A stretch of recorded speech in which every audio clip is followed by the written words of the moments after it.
A paz do Senhor, uma vez mais nós cumprimentamos a todos os irmãos inscritos no canal À Luz da Bíblia, Daniel Silva. Nós estamos tratando hoje da lição de número 11, que, frisando aí, foi ministrada no dia 3 de março do ano de 2022.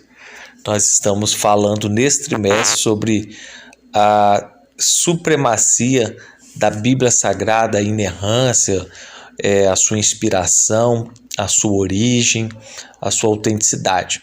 E nós temos como tema hoje Lucas Atos, comentários sobre o livro de Lucas e o livro de Atos e o destaque à continuidade que há entre eles. Lucas Atos, um modelo pentecostal para hoje.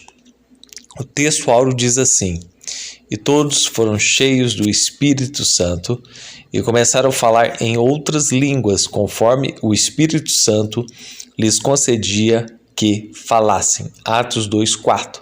A verdade prática vai dizer: a atividade do Espírito Santo e suas implicações na vida cristã são padrão bíblico adotado pelo crente pentecostal. Na sequência, nós vamos para a leitura bíblica em classe. Lucas 1, 21, 22, Atos 2, do 1 ao 4, diz: e o povo estava esperando Zacarias e maravilhava-se de que tanto se demorasse no templo. E saindo ele, não lhes podia falar, e entenderam que tivera alguma visão no templo, e falava por acenos e ficou mudo. Cumprindo-se o dia de Pentecostes, estavam todos reunidos no mesmo lugar, e de repente veio do céu um som, como de um vento veemente, impetuoso, encheu toda a casa em que estavam assentados, e foram vistas por eles línguas repartidas como que de fogo, as quais pousaram sobre cada um deles.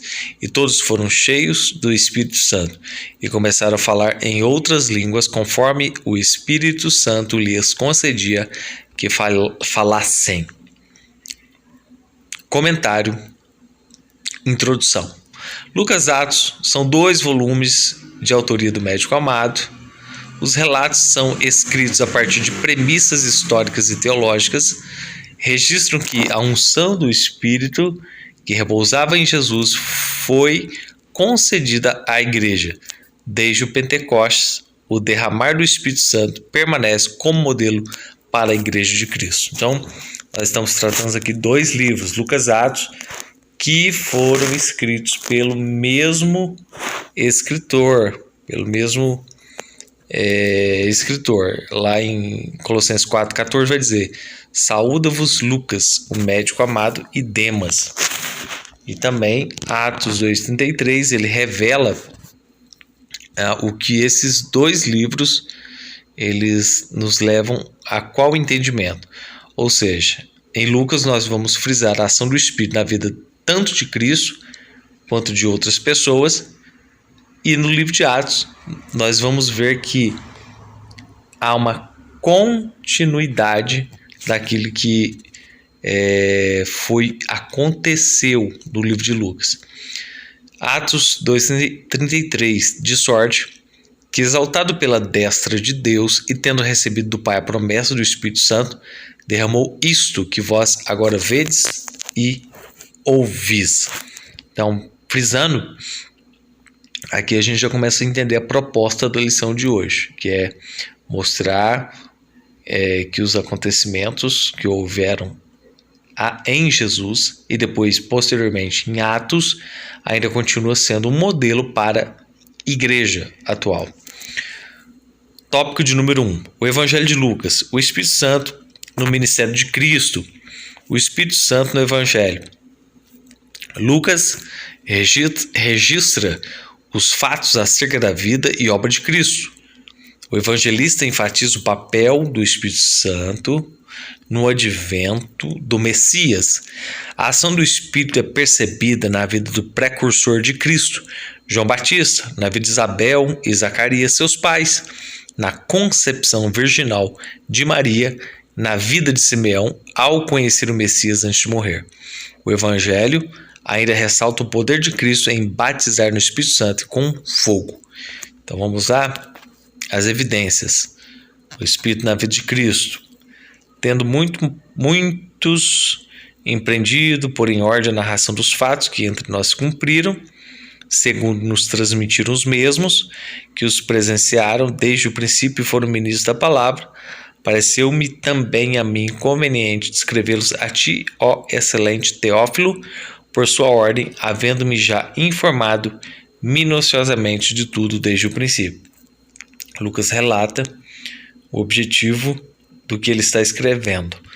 Agora, ação do Espírito no livro de Lucas, na vida de João Batista. Mas o anjo lhe disse: Zacarias, não temas, porque a tua oração foi ouvida. Isabel, tua mulher, te dará à luz um filho, e chamarás o seu nome João, porque será grande diante do Senhor, e não beberá vinho, nem bebida forte, e será cheio do Espírito Santo, já desde o ventre de sua mãe. Agora, na vida de Isabel, sua mãe.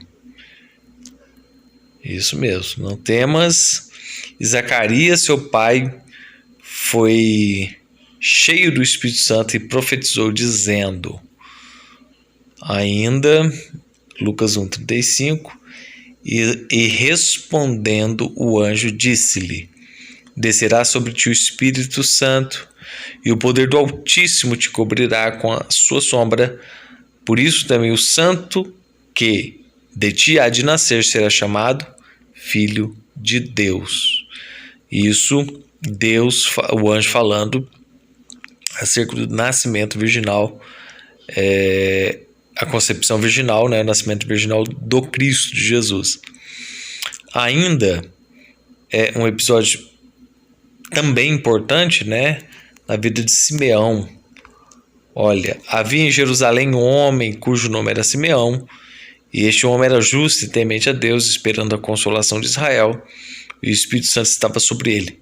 E fora-lhe revelado pelo Espírito Santo que não morreria antes de ter visto o Cristo do Senhor. E pelo Espírito foi ao templo, e quando os pais trouxeram o menino Jesus para com ele procederem segundo o uso da lei, ele então o tomou em seus braços e louvou a Deus e disse: Agora, Senhor, despedes em paz o teu servo segundo a tua palavra, pois já os meus olhos viram a tua salvação, a qual tu preparaste perante a face de todos os povos, luz para iluminar as nações e para a glória de teu povo Israel. A história de um homem cheio do Espírito de Deus e que foi revelado a ele pelo Espírito de Deus que ele não morreria antes de ver o Messias, que no caso era Jesus. Ainda há promessa em torno de Jesus sobre o batismo no Espírito Santo. Respondeu João a todos dizendo: Eu, na verdade, batizo-vos com água, mas eis que vem aquele que é mais poderoso do que eu, a quem não sou digno de desatar-lhe a correia das sandálias. Esse vos batizará com o Espírito Santo e com fogo. Número 2, o tópico 1. O Espírito Santo e o batismo de Cristo. Ao descrever o batismo de Jesus no Jordão, Lucas informa que, estando o Senhor orando, o céu se abriu, o Espírito Santo desceu sobre ele em forma de pomba, e uma voz do céu dizia: Tu és o meu filho amado. O evento da descida do Espírito e a voz que o identificava como filho de Deus tinha como propósito marcar o início do ministério público de Jesus. Também serviria como sinal para João Batista confirmar que Jesus era o Cristo. Esse evento é muito importante, que é o batismo de Cristo e o que ocorre em torno dele. E nós vamos verificar aqui as referências. E aconteceu que, como todo o povo se batizava, sendo batizado também Jesus, orando ele, o céu se abriu. E aqui é importante também: e o Espírito Santo desceu sobre ele em forma corpórea, como pomba, e ouviu-se uma voz do céu que dizia: Tu és o meu filho amado, em quem me com prazo. Então, falando de forma bem resumida, nós temos no ato do batismo de Cristo a Trindade reunida. Uma pomba, uma imagem em forma de pomba, como de uma pomba, sobre o Filho. E uma voz dizendo: este é meu Filho amado em que me comprazo. Então nós temos a presença do Pai, do Filho e do Espírito Santo. Número 3, do tópico 1. O Espírito Santo e a tentação de Cristo. O Espírito Santo e a tentação de Cristo. Após o batismo nas águas e cheio do Espírito Santo, Jesus foi impelido pelo Espírito ao deserto e lá foi tentado pelo diabo durante 40 dias. Nesse período, manteve a comunhão com o Pai e se fortaleceu por meio da oração e do jejum. A vitória do Senhor sobre a tentação demonstra que ele estava capacitado para cumprir o seu ministério. Cristo venceu o diabo pelo poder do Espírito e pela palavra de Deus. Então, há algo importante aqui também. O destaque é a condução do Espírito, a ação do Espírito no livro de Lucas, e em específico aqui no ato da tentação de Jesus. Ou seja, o Espírito de Deus foi que conduziu Jesus ao deserto e ele foi tentado ali pelo inimigo, por Satanás, mas prevaleceu pela força do Espírito, pela unção do Espírito na sua vida. Venceu como homem, dando modelo que a ação do Espírito sobre a nossa vida, em junção com o uso da palavra, nos faz também vencedores. 4. O Espírito Santo e a missão de Cristo. Vencida a tentação no deserto, Jesus voltou a Galiléia, conduzido pelo Espírito. Após ministrar em alguns lugares, dirigiu-se para Nazaré. Na sinagoga, ao abrir o rolo de Isaías, a passagem que dizia: o Espírito do Senhor é sobre mim. Ao terminar a leitura, o Senhor afirma: hoje se cumpriu esta escritura. Aqui o Senhor declara que a unção do Espírito qualifica seu ministério para evangelizar, curar, libertar, restaurar os pecadores. Parte importante de um todo. Primeiro, vamos dividir em 3 partes. A primeira parte, o batismo em águas e a Trindade reunida. A segunda parte, Jesus vencendo a tentação. E a terceira parte, Jesus autenticando seu ministério através da afirmativa: hoje cumpriu-se essa palavra aos vossos ouvidos. Ou seja, ele estava se identificando como o Messias que havia de vir para curar, libertar, salvar. E ele continua fazendo isso, claro, mandando o representante legal dele, que é o Espírito de Deus. A sinopse do tópico 1 vai nos dizer: a unção do Espírito Santo esteve presente na vida e ministério do Senhor Jesus, capacitando-o a cumprir a missão para a qual Deus o havia enviado. Tópico de número 2, Atos dos Apóstolos, o Espírito Santo no ministério da igreja. O Espírito Santo em Atos, ao concluir o Evangelho, Lucas anota que Jesus instruiu os discípulos a esperarem o revestimento de poder do alto. Após o Senhor ter sido elevado aos céus, o livro de Atos dá prosseguimento a essa narrativa. O autor ratifica que o derramamento do Espírito era a capacitação necessária para a evangelização dos povos. Relata que cerca de 120 discípulos voltaram a Jerusalém e em oração aguardaram o revestimento de poder. Portanto, Atos registra a ação do Espírito na inauguração histórica da igreja como agência de Cristo. Trata-se da continuação da obra de Jesus por meio dos discípulos capacitados pelo Espírito Santo. Como nós dissemos, o ideal da lição de hoje é justamente mostrar a ação do Espírito no livro de Lucas e a ação do Espírito no livro de Atos. E, em destaque, mostrando que a obra da evangelização só pode ser feita com a capacitação sobrenatural do Espírito Santo.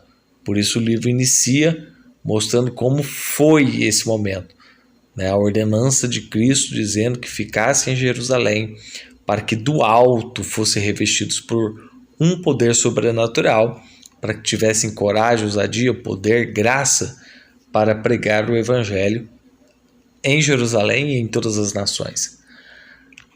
Número 2 do tópico 2. A promessa cumprida no Pentecostes. O batismo do Espírito Santo remonta à profecia de Joel. Cristo a ratificou como sendo a promessa do Pai. O cumprimento se deu no dia de Pentecostes. Os discípulos foram cheios do Espírito Santo e falaram em outras línguas. Sinais sobrenaturais marcaram o advento do Espírito Santo. O som como de um vento, as línguas como de fogo. Desses fenômenos, somente falar em línguas se repetiria nos demais registros de Atos. Desse modo, a partir do Pentecostes, os discípulos começaram a pregar pelo poder do Espírito. Muitas maravilhas e sinais eram operados e as almas eram alcançadas. Então, dando um grifo aqui, né? Então, a promessa do batismo no Espírito Santo, que é proferida lá em Joel 2:28, dizendo que há de ser que nos últimos dias, diz Deus, derramarei do meu Espírito sobre toda a carne, ele se cumpre então no Atos, em Atos dos Apóstolos, em especial no dia de Pentecostes, que era 50 dias após a Páscoa, por isso que é chamado de Pentecostes. E também os eventos que lá houveram, como o som como de um vento e as línguas como de fogo, foram eventos exclusivos. Hoje, na atualidade, nós temos ainda a evidência do batismo do Espírito Santo com a evidência de falar em línguas. Isso ainda permanece, não ficou restrito aos tempos passados. A sinopse número 3 do tópico 2. A expansão da igreja primitiva. O poder do Espírito capacitou os crentes para o serviço cristão.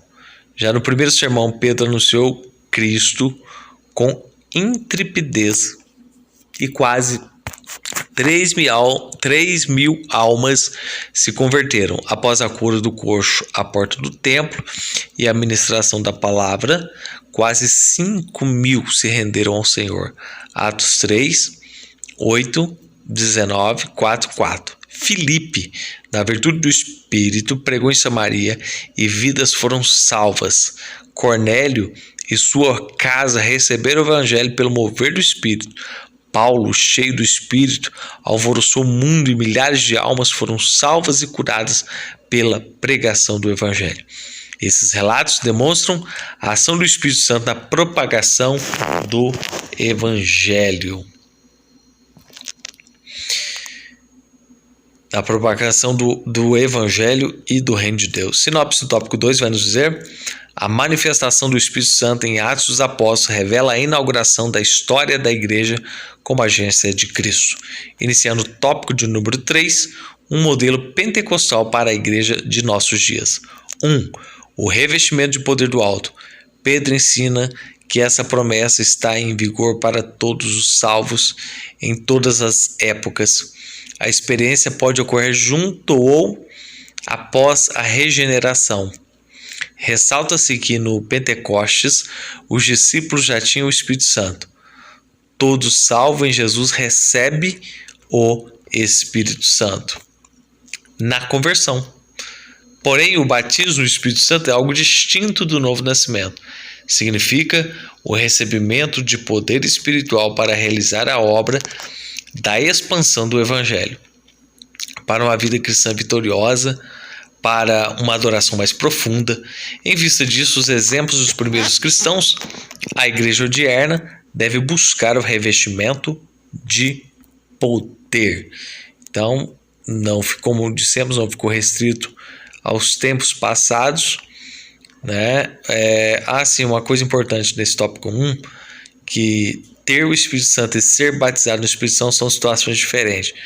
Todos aqueles que aceitam Jesus como Senhor, Salvador, como aquele único que pode perdoar os pecados, ele já recebe o Espírito Santo na sua vida. Agora, o batismo no Espírito Santo já é um revestimento a mais de poder, de graça, para uma capacitação ainda mais apurada e aprimorada para pregar o Evangelho. Ninguém é batizado no Espírito Santo apenas para ficar parado dentro de uma igreja. Não, ele vai ser usado por Deus, principalmente na obra missionária, e onde Deus o quiser usar como ferramenta, mesmo dentro da sua própria casa, que é a casa de Deus. Número 2 do tópico 3. As línguas como evidência inicial. A palavra glossolalia, de origem grega, indica que as línguas concedidas pelo Espírito podem ser humanas ou celestiais. No Pentecostes, os discípulos falaram línguas. Em Cesareia, o centurião e a família falaram línguas. Os irmãos em Éfeso falaram línguas. Em Samaria e na vida de Paulo, as línguas estão implícitas. Assim sendo, o falar em línguas é a evidência inicial do batismo no Espírito Santo. As línguas só cessarão quando Cristo voltar. Por isso, a instrução bíblica diz: procurai com zelo profetizar e não proibais falar em línguas. 3. Número 3 do tópico 3. A plenitude do Espírito Santo. A experiência pentecostal não ficou restrita aos tempos dos apóstolos. A expressão "do meu Espírito derramarei", Atos 2,17, aponta para o início da dispensação do Espírito e mostra que a efusão será contínua até o grande e glorioso dia do Senhor. A plenitude abrange o fruto do Espírito e as manifestações espirituais, tais como profecias, sonhos, visões, prodígios e sinais. Assim, o Espírito permanece em ação na vida da igreja. Ele é que capacita e conduz o povo de Deus. Em razão disso, a Bíblia ensina: enchei-vos do Espírito. Fazendo um breve comentário aqui. Então, as línguas que houveram ali no dia de Pentecostes, houveram tanto línguas que poderiam ser humanas, porque muitos que foram ali na festa de Pentecostes entendiam o que os discípulos que foram batizados no Espírito Santo falavam. E algumas línguas são desconhecidas, que só tinham um entendimento a qual só Deus pode decifrar. E a evidência do falar em línguas no livro de Atos é abrangente, né? Nas situações em Samaria, nas situações na casa de Cornélio, nas situações Paulo também enfatiza que não há problema nenhum em falar em línguas.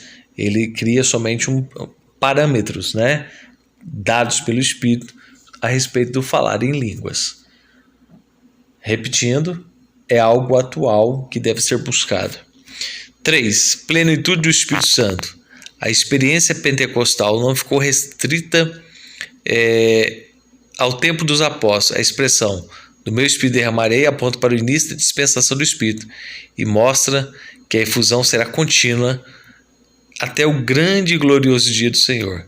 A plenitude abrange o fruto do Espírito. Uma coisa importante que, além de tudo que o batismo no Espírito Santo pode proporcionar, dons, visões, revelações, enfim, né, algo importante é ter o fruto do Espírito também. Talvez até mais importante do que o batismo no Espírito. Porque o que é o fruto do Espírito? É a caridade, gozo, paz, longanimidade, benignidade, fidelidade, mansidão e temperança. Então, isso evidencia mais uma pessoa como ser uma pessoa de Deus do que propriamente o, entre aspas, o barulho em si, tá? Mas tanto um quanto o outro é importante. Mas ser cheio de Deus, ele sobressai a experiência pentecostal.